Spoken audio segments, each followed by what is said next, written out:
लेकिन यहाँ पर हमारे हरदीप पुरी जी, जिनका नाम आया है इन एप्स्टीन फाइल्स में, बाकायदा जेफरी एप्स्टीन के साथ वो ईमेल्स एक्सचेंज करते पाए गए हैं। अब आखिरकार उन्होंने प्रेस कॉन्फ्रेंस की। मुझे लगता है उनके दुश्मन जो हैं सरकार के अंदर, उन्होंने इनको आगे कर दिया। ऐसा लगता है जैसे इनकी बलि दे दी कि अब आप सामना कीजिए प्रेस का इस मामले पर। पुरी साहब कहते हैं 2008 में, हाँ 2008 में उन्होंने खुद अपने को दोषी माना एक चार्ज के लिए। कह रहे हैं कि मैंने तो वहाँ पर सिर्फ भारत की जो इन्वेस्टमेंट है भारत के बारे में, यानी भारत में इन्वेस्टमेंट करने के लिए ही मैं वहाँ गया, मैंने कुछ वहाँ पर बुरा काम नहीं किया। एक हमारी मेंबर ऑफ पार्लियामेंट है, lady member, she took me aside, वो मुझे साइड में ले गई and she said many of these people are very jealous, ये बहुत सारे लोग आपसे जल रहे हैं, जलन महसूस कर रहे हैं। मैंने कहा यार क्या हुआ, अगर कुछ हुआ होता तो मैं बात करता भी, मैं तो इसी पे रह गया। जो ये करतूतें वहाँ पे हो रही थी उसमें हिस्सा नहीं लिया। मैं उनका विश्वास करने को पूरी तरह तैयार हूँ, लेकिन मुझे अफसोस और निराशा इस बात को लेकर हुई है कि कैसे इतने जघन्य अपराधों को वो छोटा करके बता रहे हैं। नमस्कार, द वायर में आपका स्वागत है। मैं हूँ आरफा खानम शेरवानी। हफ्तों तक पूरे तरीके से खामोशी और चुप्पी के बाद अब सरकार का एक नुमाइंदा सामने आया है और वो बात कर रहा है एप्स्टीन फाइल्स के बारे में। जी हाँ, एप्स्टीन फाइल्स, वो बदनाम फाइल्स जो बहुत साल गुजर जाने के बाद उस जघन्य अपराध नहीं अपराधों के, जिसको हमारी इंसानियत जिससे शर्मसार हो रही है कि पूरी दुनिया के जो सबसे ताकतवर लोग थे, यानी कि राष्ट्रपतियों के अलावा महाराजाओं, राजकुमारों, सबसे बड़े बिजनेसमैन, फैशन इंडस्ट्री के लोग, हॉलीवुड के सेलिब्रिटीज, ये सब किस तरह से जो एप्स्टीन, ये बदनाम व्यक्ति इसके आइलैंड पर जमा होते थे और जो छोटी उम्र की लड़कियां नहीं बल्कि बच्चियां, छोटे छोटे बच्चों को सेक्सुअली मोलेस्ट करते थे, उनके साथ यौन अपराधों को अंजाम दिया करते थे। इनमें से कई अपराधों को खुद एप्स्टीन ने स्वीकार किया और उसके बाद उस व्यक्ति को जेल भी हो गई, लेकिन कई साल पहले उसका देहांत हो गया। पूरी दुनिया को झकझोर कर रख दिया है कि क्या सबसे ताकतवर लोग इतने खतरनाक हो सकते हैं कि इंसानियत के दामन पर बदनुमा दाग छोड़ दें। लेकिन यहाँ पर हमारे हरदीप पुरी जी, जिनका नाम आया है इन एप्स्टीन फाइल्स में, बाकायदा जेफरी एप्स्टीन के साथ वो ईमेल्स एक्सचेंज करते पाए गए हैं। अब आखिरकार उन्होंने प्रेस कॉन्फ्रेंस की। इस प्रेस कॉन्फ्रेंस में जितना अहंकारी चेहरा इस सरकार का नजर आया, उससे मुझे तो हैरानी नहीं हुई, लेकिन आपको जरूर होनी चाहिए। इसलिए होनी चाहिए क्योंकि ये वो सरकार है जिसका कोई मंत्री, संतरी, प्रधानमंत्री कोई कभी प्रेस कॉन्फ्रेंस नहीं करते। तो मुझे लगता है Hardeep Puri ji, oil and gas minister Hardeep Singh Puri, मुझे लगता है उनके दुश्मन जो हैं सरकार के अंदर, उन्होंने इनको आगे कर दिया। ऐसा लगता है जैसे इनकी बलि दे दी कि अब आप सामना कीजिए प्रेस का इस मामले पर। मैं थोड़ी तारीफ करूंगी सरकार की कि छिपते छिपाने के बावजूद कम से कम उन्होंने कुछ भी कहा। मैं बताऊंगी आपको एक ही पल में क्या कहा।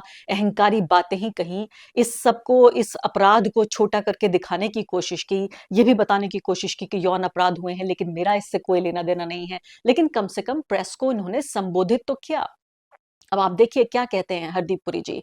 इससे पहले कि मैं बताऊं कि इसके क्या मायने हैं, इस अहंकार के, और साथ साथ किस तरह से महिलाओं नहीं छोटी बच्चियों के साथ अपराधों को कितना छोटा करके बताया जा रहा है। पुरी साहब कहते हैं 2008 में, हाँ 2008 में उन्होंने खुद अपने को दोषी माना एक चार्ज के लिए। यानी आप सोचिए, आरोप तो, जब हम कहते हैं आरोप, जब वो सिर्फ आरोप होते हैं, जब जुर्म साबित हो गया तो वो जुर्म हुआ, चार्ज थोड़ी हुआ, आरोप हुआ। वो कह रहे हैं फॉर अ चार्ज, दोबारा बोलते हैं, फिर कहते हैं कि वो फेवर ले रहा था, यानी जो एप्स्टीन है, soliciting the favours of a woman who was under as. एक औरत का नाम ले रहे हैं पहली बात, और दूसरे ये कह रहे हैं एक औरत जिसकी उम्र कम है। अगर उम्र कम है तो वो औरत कैसे हुई? ये बात सोचिए, अपने आप में ही ये एक विरोधाभास है। आगे बढ़ते हैं और अंग्रेजी में कहते हैं that was it, rest of the story got to be known much later. 2008 में ये कह रहे हैं कि उसने अपने दोष को स्वीकार किया। एक छोटी उम्र की औरत के साथ सेक्सुअल फेवर लेना चाहता था, वो उसके साथ संबंध बनाना चाहता था, सिर्फ इतना ही तो था, और बाकी जो कहानी है वो तो बाद में पता चली।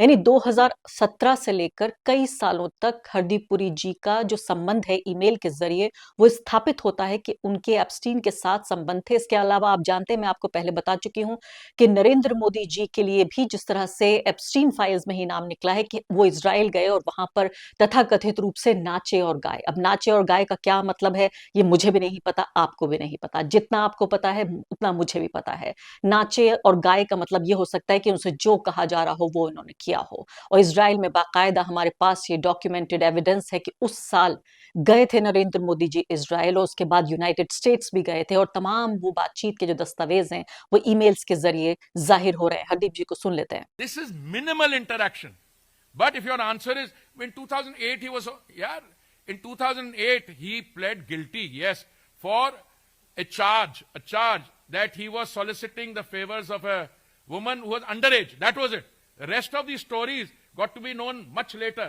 but believe me, many of us had doubts on that. तो मुझे नहीं लगता कि इस प्रेस कॉन्फ्रेंस के बाद कोई जो जिस तरह का शक और शुबे का पूरा माहौल था कि ये सरकार जो किसी भी मामले पे पारदर्शी तरीके से बाहर नहीं आती, एक प्रेस कॉन्फ्रेंस तो की, ये तो बहुत बड़ा एहसान किया पत्रकारों पर भी और आम जनता पर भी। लेकिन आप देखिए उसके बाद क्या कह रहे हैं, वो ये कह रहे हैं कि हाँ, एप्स्टीन के बारे में, और ऐसा लगता है कि पूरे तरीके से बचाव की मुद्रा में है कि प्रोमिनेंट मेंबर था, बहुत ही प्रभावी व्यक्ति था न्यूयॉर्क की सोसाइटी का, और आधे लोगों को ये पता भी नहीं था जो उससे बातचीत कर रहे थे कि उस आदमी का पास्ट क्या है, उस आदमी का जो अतीत है वो क्या था, वो किस तरह के जुर्म करके आ गया था। और खुद ही कह रहे हैं प्रेस कॉन्फ्रेंस में कि 2008 में हाँ उसने अपने गुनाह को कबूल किया, और फिर ये कहते हैं कि वो औरत जो अंडर एज थी, एंड दैट वाज इट, यही तो था, दैट वाज इट, सिर्फ इतना ही तो किया उसने, सिर्फ मासूम बच्चियों के साथ यौन अत्याचार किया।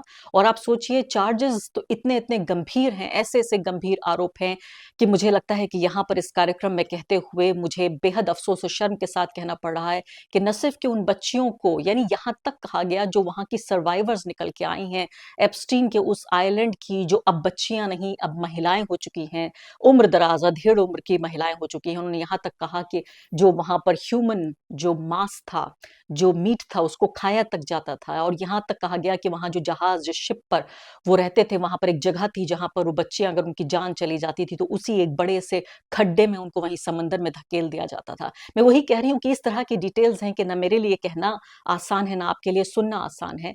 अब इसमें ये देखिए कि सीधे तौर पर महुआ मोइत्रा कह रही हैं कि किस तरह से कितनी खतरनाक ये बात है जिसको वो अंडर एज वुमन कह रहे हैं। भारत में ये बच्चों के साथ यौन अपराध को लेकर पॉक्सो बाकायदा कानून बना हुआ है, उसके तहत ये एक अपराध माना जाता है। पवन खेड़ा भी साफ तौर पे ये कह रहे हैं कि किस तरीके से एक अंडर एज औरत जो है वो माइनर होती है, वो बच्चा होती है, अगर टेक्निकल रूप से उसको देखा जाए, बेसिकली एक बच्चे के साथ अपराध को आप ये कह रहे हैं, और ये छोटा करके आप दिखा रहे हैं पूरे तरीके से अपराध को। उसके बाद जो मैं अगली बात आपको सुनवाने जा रही हूँ वो आपको बेहद हैरान और परेशान भी कर सकती है कि पुरी जी से पूछा गया, जब सवाल पूछा जा रहा था, फिर वो कहते हैं I am a professional, okay. उसके बाद आगे बढ़ते हैं तो ये कह रहे हैं कि मैंने तो वहां पर सिर्फ भारत की जो जो इन्वेस्टमेंट है भारत के बारे में, यानी भारत में इन्वेस्टमेंट करने के लिए ही मैं वहां गया, मैंने कुछ वहां पर बुरा काम नहीं किया। और वो ये कह रहे हैं so you were speaking about investments but they, यानी opposition accusing you of sexual activities, ये बात कह रही है। ये रिपोर्टर ने पूछा ये सवाल तो उसमें जवाब देते हैं, अब आगे सुनिए आप क्या जवाब है।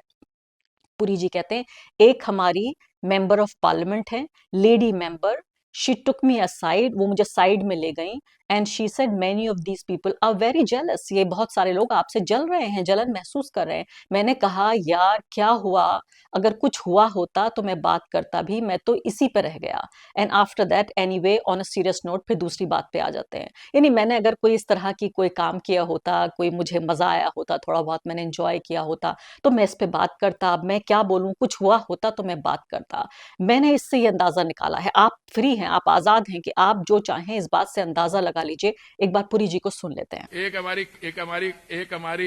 हमारी मेंबर ऑफ पार्लियामेंट है, lady member, she took me aside, she said many of these people are very jealous. मैंने कहा यार कुछ हुआ होता तो मैं बात कराता ना, मैं तो इसी पे रह गया। After that anyway, so let's on a serious note. तो आप ये देखिए यहाँ चौंकाने वाली बात है कि पूरी दुनिया में, और खासकर मैं कहूंगी पश्चिमी दुनिया में, यूनाइटेड किंगडम में और यूनाइटेड स्टेट्स में, ब्रिटेन में और अमेरिका में खासकर, लोगों के करियर तबाह हो रहे हैं सिर्फ इन्हीं आरोपों की बुनियाद पर। लोग माफी मांग रहे हैं, पूरी सियासत ये समझिए कि सर के बल उल्टी हो चुकी है सिर्फ एप्स्टीन फाइल्स की वजह से। और हमारी भारत की सरकार, जिसके प्रधानमंत्री से लेकर बाकी मंत्रियों तक का नाम आपकी नजर में यहाँ सामने आया है, उनको इस बात की कोई परवाह नहीं है। वो कितने अहंकार के साथ यहाँ पर देखिए पूरे तरीके से सामने आ रहे हैं। उनको पता है कि उनके पास ये दरबारी सरकारी मीडिया है, इनके पास पूरे प्रोपेगेंडा का एक पूरा तंत्र है, और जो एनर्जी बची हुई है वो प्रेस कॉन्फ्रेंस करने में नहीं, जनता को या पत्रकारों को सफाई देने में नहीं, बल्कि आप ये देखिए ये वायर के ये कार्टून को इसको डिलीट किया गया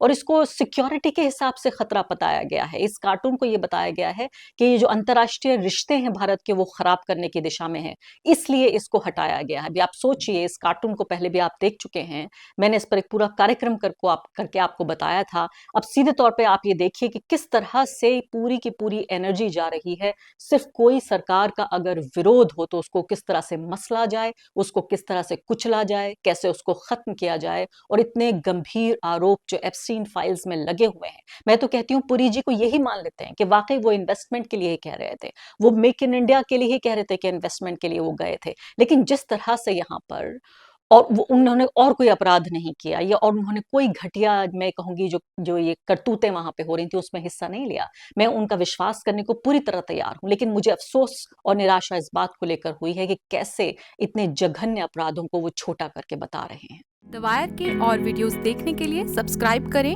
और बेल आइकन पर क्लिक करें। स्वतंत्र पत्रकारिता की आर्थिक मदद करने के लिए डिस्क्रिप्शन में दिए गए लिंक पर जाएं और अपनी राशि चुनें।